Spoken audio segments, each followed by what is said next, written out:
बंद कीजिए तमाशा। नहीं बंद करेंगे, क्या कर लेंगे? कम हो तो जरा बंद करके दिखाइए। या अल्लाह, सुबह सुबह ये सब क्या हो रहा है? हाय हाय हाय हाय, सुबह सुबह जन्नत दिखा दी ना। अल्लाह रहम करे। अरे सुनिए तो। सर, मैंने मुमताज और रुबीना के कॉल रिकॉर्ड चेक किए। एक सरप्राइजिंग बात सामने आई है। दोनों के फोन बस 2 दिन पहले ही स्विच ऑफ हुए हैं और अभी तक ऑफ ही हैं। और सर, उनकी लास्ट लोकेशन कैला भट्टा से 4 घंटे की दूरी पे पिलकुआ की थी। इन दोनों का एड्रेस पता चला? हाँ सर, ज्यादा दूर नहीं है। Let's go.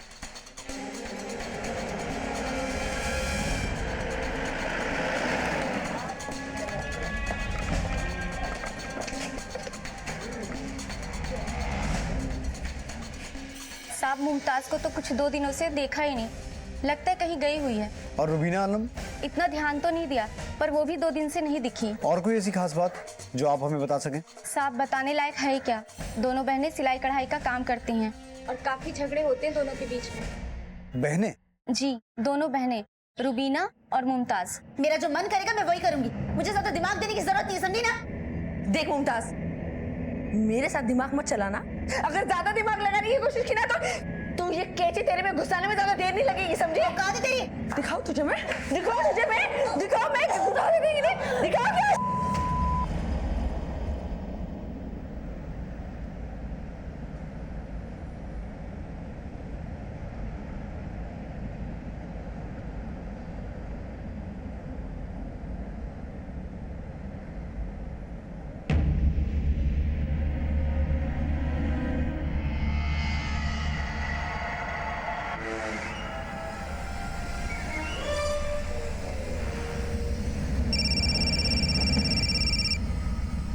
हेलो, क्या? ठीक है सर, पासी के इलाके में एक औरत और एक बच्चे की लाश मिली है।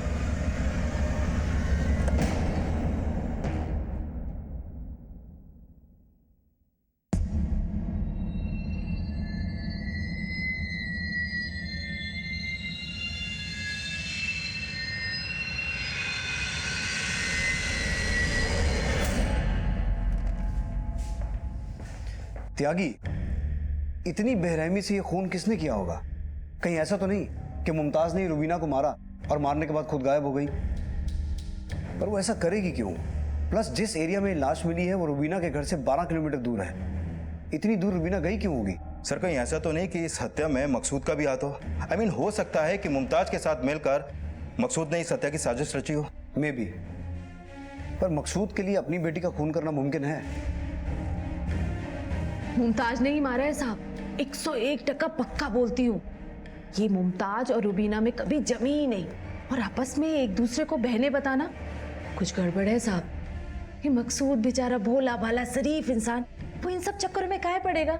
मुमताज नहीं साहब, मुझे नहीं लगता मुमताज ऐसा करेगी। माना कि मुमताज में और रुबीना में बनती नहीं थी, पर वो इतनी सख्त दिल भी नहीं थी। इसके पीछे जरूर किसी और का हाथ है सर।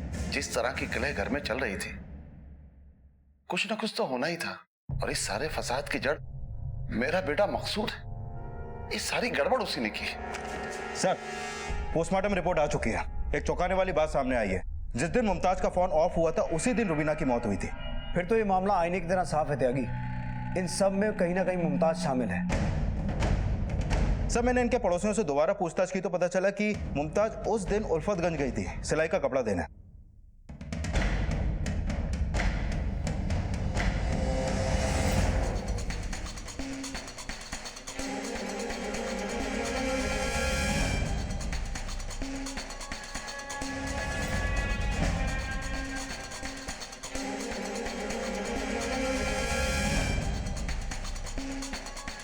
मुमताज आलम, ये कुछ दिन पहले आपके घर कोई कपड़ा लेके आई थी?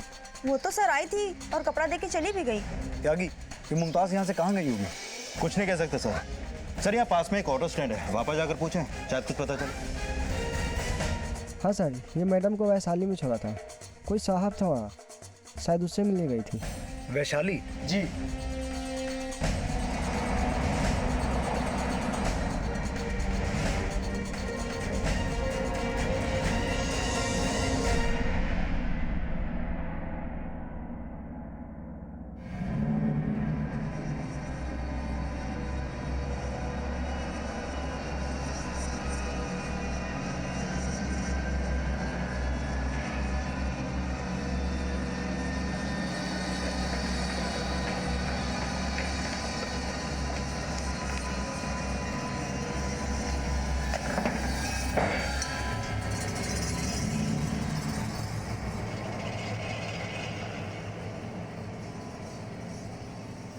साहब मुझे क्या पता, मैं तो काफी वक्त से अफजल के साथ हूँ। ये अफजल है कौन? एक जगह कपड़े डिलीवरी करने के लिए गई थी, वही मेरी मुलाकात अफजल से हुई। हम दोनों एक दूसरे को पसंद करने लगे, इसलिए एक हो गए। चलो तुम्हारी इस प्रेम कहानी को दफा करो, जो जानना चाहते हैं वो बताओ। मकसूद का घर छोड़ने की वजह? साहब वो हमने एक दिन उसे बुरखे वाली औरत के साथ देखा था।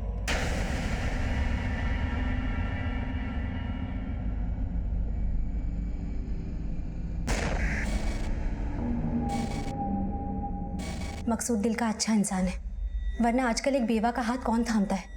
लेकिन जब हमने उसे बुरखे वाली औरत के साथ देखा तो हमने पूछा, 3 बीवी 2 बच्चे, मकसूद के अब्बू, एक सास और मकसूद की आपा, एक तरफ मकसूद की आधी कमाई, ऊपर से खाने वाले 9 लोग।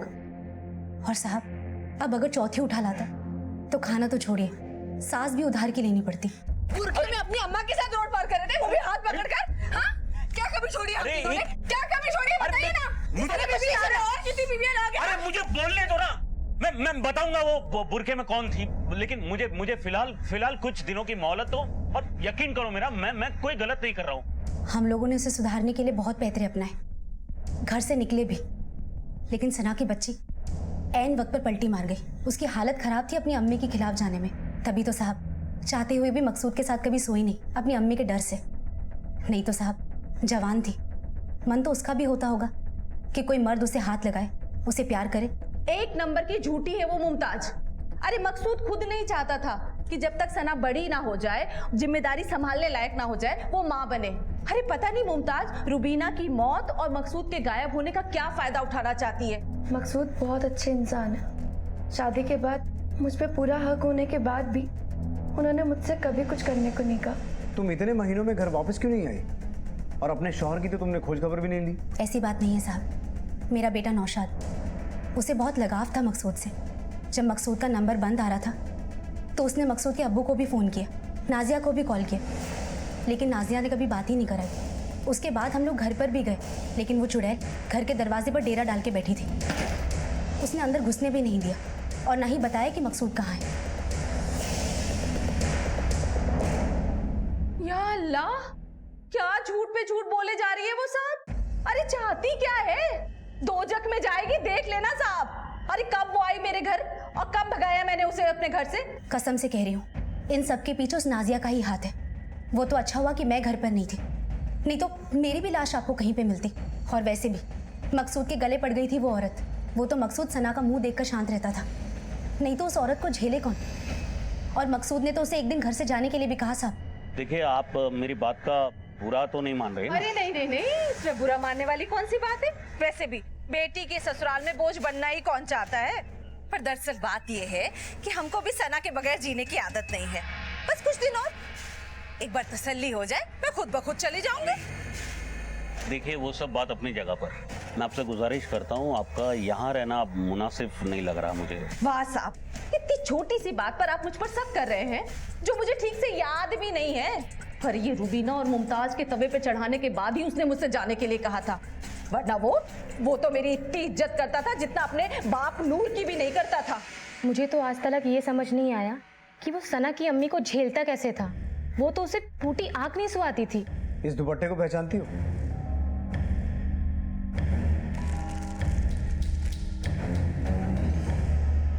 नाजिया का ही होगा साहब। इस तरह के चटक मटक रंग के कपड़े वही पहनती थी। उसकी बातों में आप लोग मत आना साहब। एक नंबर की झूठी है वो। आप लोगों को बातों में घुमा देगी, देखना। कौन झूठ बोल रहा है कौन सच बोल रहा है वो सब सोचने के लिए हम पे छोड़ दीजिए। रही बात बातों में घुमाने की, तो नाजा जी जब पुलिस के डंडे पड़ते हैं ना तो इंसान खुद ब खुद गलत से सही की तरफ घूम जाता है। अरे मैंने तो वही बोला जो मुझे लगा। वैसे साहब वो मोटरसाइकिल कब मिलेगी मुझे? नाजा जी आपका दामाद गायब है और उसकी पहली बीवी और बेटी का कत्ल हो चुका है और आपको बाइक की पड़ी है। नहीं, मैंने सोचा पूछ लो। वाद विवाद और एक दूसरे पर दोषारोपण करने में इस केस का कोई भी किरदार पीछे नहीं हट रहा था। सबके अपने मतलब थे, सबकी अपनी कहानियां थी, लेकिन पुलिस के लिए यह फैसला कर पाना बहुत मुश्किल हो रहा था कि कौन सी कहानी सच्ची थी और कौन सी झूठी। बहरहाल इन सब के बीच पुलिस के सामने दो सवाल अब भी खड़े थे कि मकसूद कहां था और रुबीना और इरम का कत्ल किसने किया। त्यागी, आखिर किसकी बात पे भरोसा किया जाए? मुमताज और रुबीना में कभी पटी नहीं, वहीं दूसरी तरफ सना की मां नाजिया कभी ये चाहती नहीं थी कि मुमताज और रुबीना मकसूद की जिंदगी में लौटे। और वो जो बुरके वाली औरत मकसूद के साथ देखी गई थी वो कौन थी?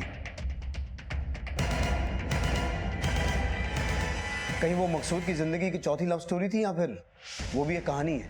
कहीं ऐसा तो नहीं कि जो दुपट्टे का टुकड़ा हमें बाइक पे मिला वो उसी औरत का हो?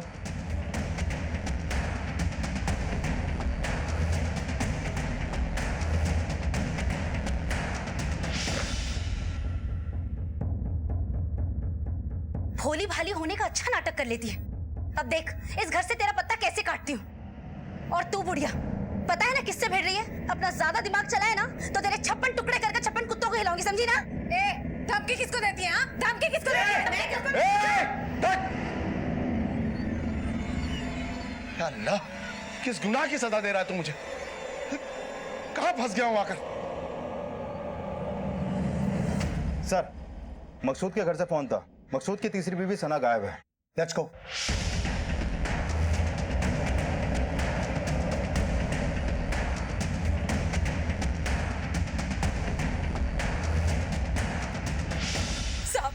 मेरी बेटी सना को किसी ने उठा लिया, पता नहीं कहाँ है, कैसी है। आप कुछ कीजिए, अल्लाह रहम करे उस पर, कुछ कीजिए आप लोग। सना के कमरे की तलाशी लो। सना का कोई सामान भी गायब है? नहीं नहीं साहब, अरे रात भर घर के अंदर ही थी, सुबह उठकर देखा तो गायब है, आसपास देखा तो कहीं नहीं मिल रही है साहब, आप उसे ढूंढ दीजिए। सर, सना के कमरे से दुपट्टा मिला है।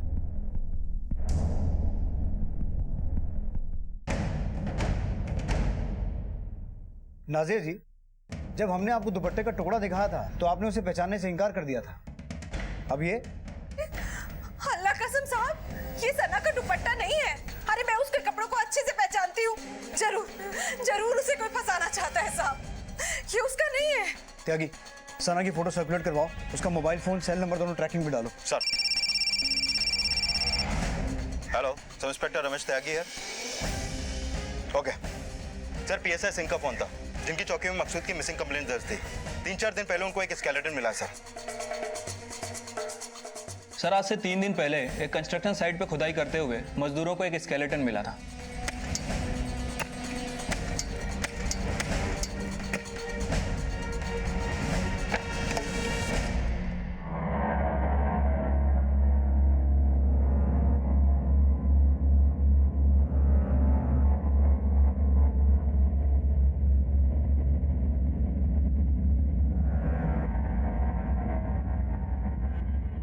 स्केलेटन के पास से हमें कुछ सामान मिला जो हमने इस एविडेंस बैग में संभाल के रखा है।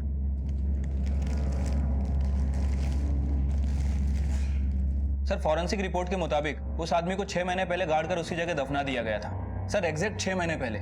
Same age, same description. मेरे दिमाग में मकसूद आलम का केस स्ट्राइक हुआ।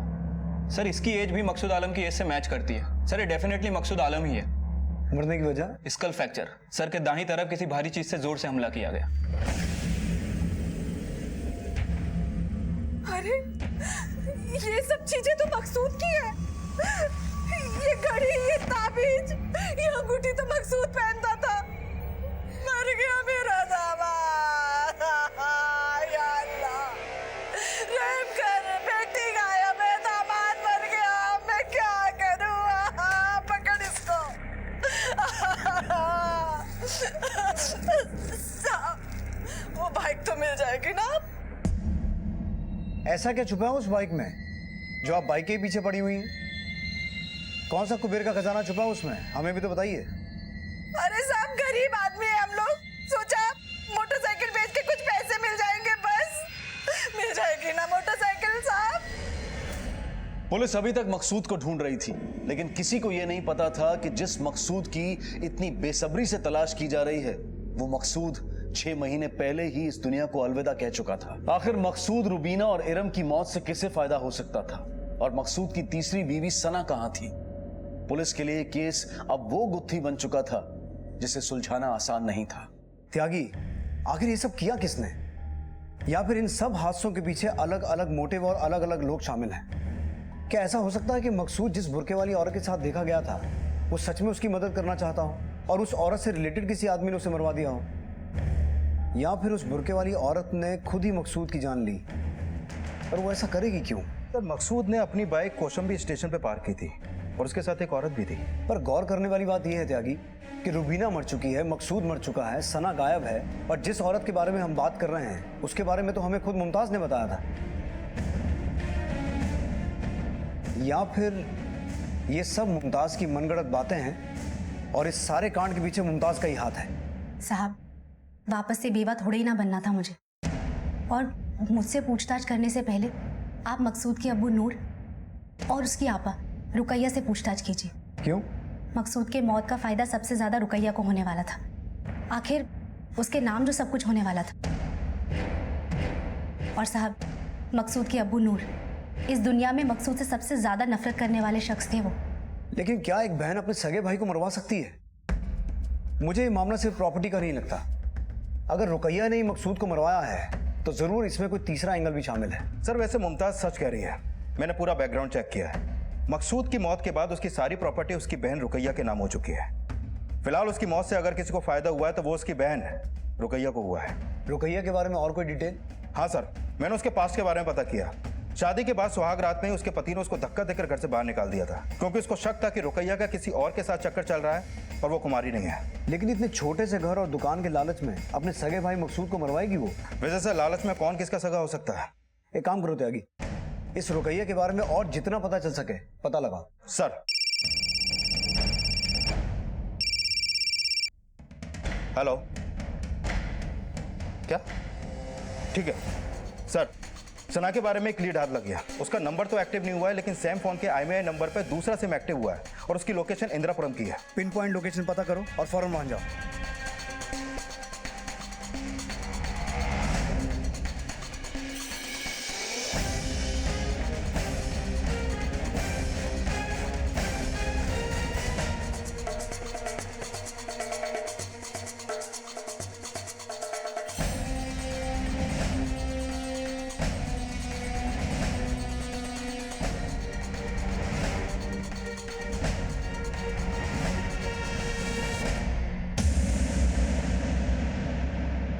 सना, अब हमारे सवालों का सही सही जवाब देना।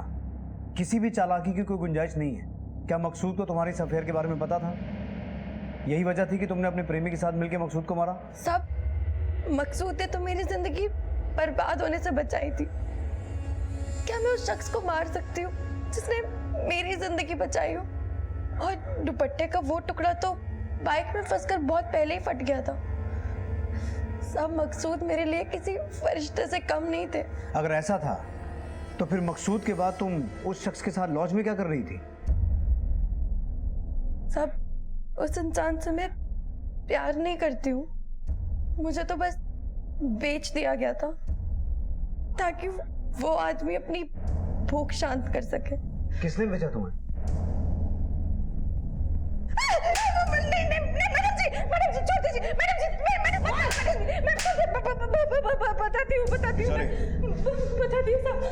बताती हूँ वो मैंने ही बेचा था उसे, मेरी बेटी को। अम्मी ने पहले भी मुझे बेचने की कोशिश की थी, पर उस वक्त भी मकसूद ने मुझे बचा लिया था। बचपन से अम्मी की तानाशाही सहती आ रही हूँ। उनकी ये तानाशाही सहते सहते अम्मी के नाम का डर इतना बैठ गया कि पता ही नहीं चला। सब शायद इसी वजह से उनके खिलाफ जाने की मैं हिम्मत ही नहीं कर पाई। मैंने सुना था कि कुंवारी लड़कियों की कीमत ज्यादा मिलती है, शौकीन लोग होते हैं। बस इसीलिए मैंने मकसूद और सना को कभी एक साथ सोने नहीं दिया। मुझे सना की अच्छी कीमत चाहिए थी साहब। और इसलिए तूने अपने दामाद को मारकर अपनी बेटी को बेवा बना दिया? नहीं साहब, मैंने मकसूद को कुछ नहीं किया। मैं तो बस सना को बेचने का मौका ढूंढ रही थी। मकसूद के गायब होने से मुझे ये फायदा हुआ, मगर मैंने मकसूद के साथ कुछ नहीं किया साहब। अल्लाह कसम खा के कह रही हूँ, मैंने कुछ नहीं किया साहब, यकीन करो मुझ पर। सर, मुझे इस नाजिया परवीन पर बिल्कुल भी भरोसा नहीं है। बहुत ही लालची और नीच किस्म की औरत है। भला कोई माँ अपने बच्चे को कैसे भेज सकती है? मुझे लगता है सर ये जरूर हमसे कुछ छुपा रही है। जैसे जैसे ये केस आगे बढ़ रहा है, इसकी गुत्थी और उलझती जा रही है। आखिर ये पूरा मामला क्या है? रुबीना, एरम, मकसूद, तीन खून करके किसको फायदा हो सकता है? एक काम करो, इन सब पे कड़ी नजर रखो। सब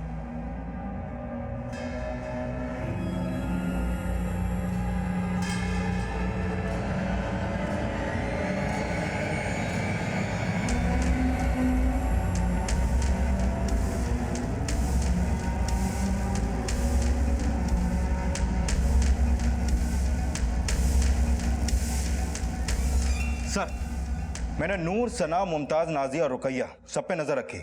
बाकी सबसे तो कुछ खास नहीं मिला, लेकिन रुकैया की रिपोर्ट काफी शॉकिंग है सर।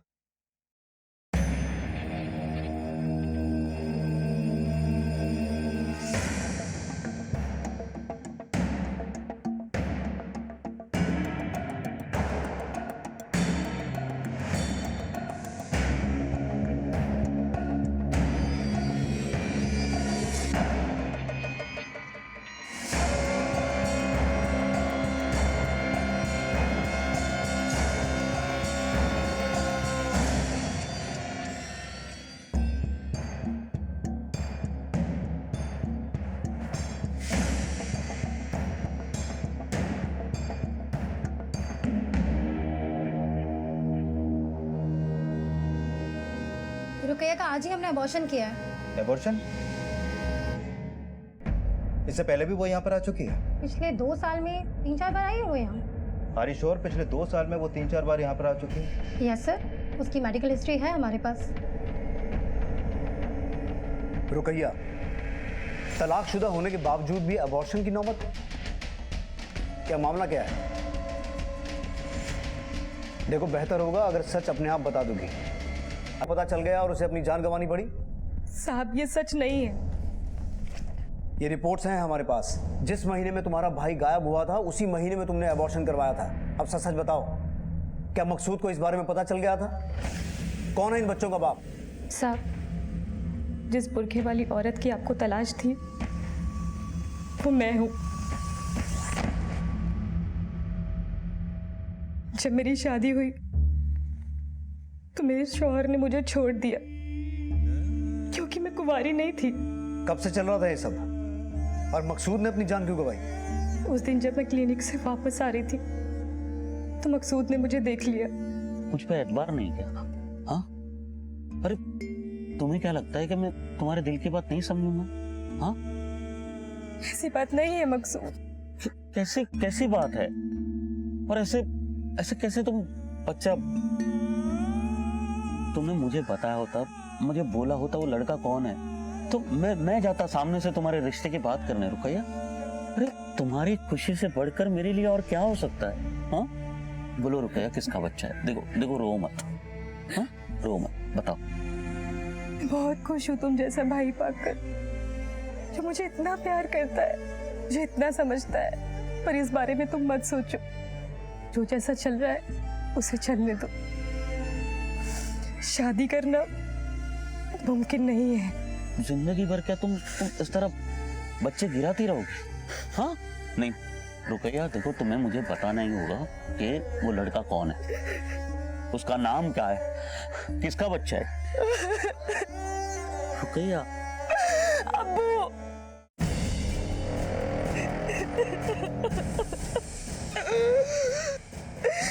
मैं पिछले कई साल से उनके बच्चे गिराती आई हूँ और ना जाने मुझे आगे कितने साल उनके बच्चे और गिराने हैं।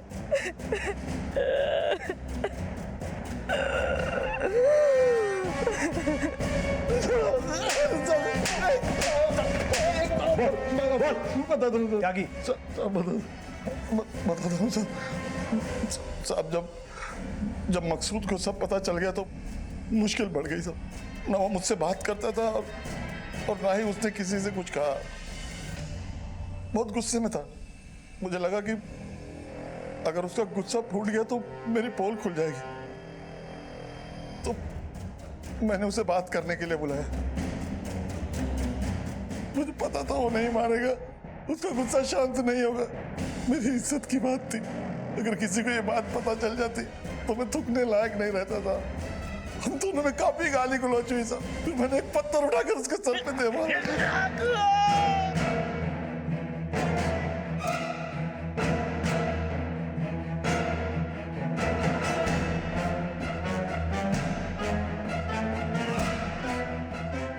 उसे वहीं गड्ढे में गाड़ के मैंने मोटरसाइकिल वहां पे खड़ी कर दी, जो 6 महीने बाद आप लोगों को मिली। 6 महीना गुजर गया साहब। मुझे लगा अब इतना वक्त हो गया, अब किसी को कुछ पता नहीं चलेगा। रुबीना और एरम को क्यों मारा?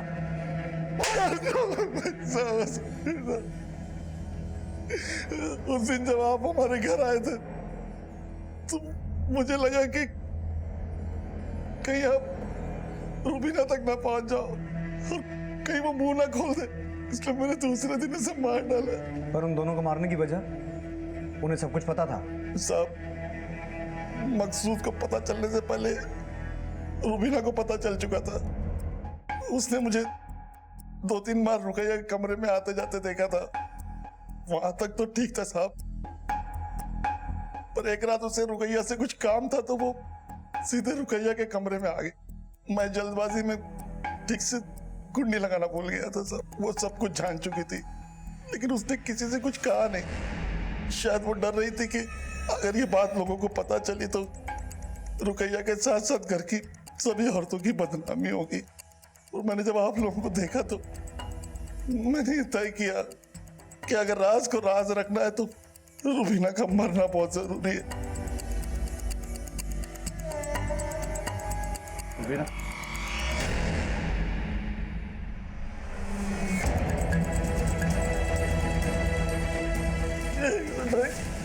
अपनी हवस और झूठी शान की खातिर तूने अपनी बेटी के साथ बलात्कार किया, अपने बेटे को मारा, अपनी बहू को मारा, एक नादान बच्ची को मारा। तुझे तो जीने का कोई हक नहीं है। तुझ जैसा घिनौना और नीच बाप आज तक किसी ने देखा नहीं होगा। और तूने जो किया है ना, उसकी भरपाई अगर तुझे फांसी मिल जाए तो भी ना हो।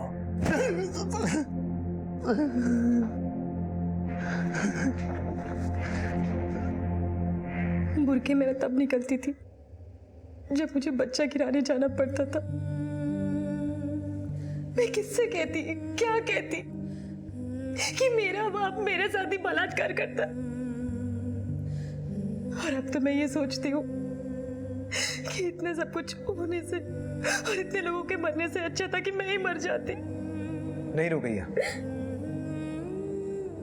जो कुछ भी हुआ उसमें तुम्हारी कोई गलती नहीं है। मैं मानता हूं जो हुआ उसे तुम्हारे लिए भुलाना नामुमकिन है, लेकिन फिर से एक नई जिंदगी की शुरुआत नामुमकिन नहीं है।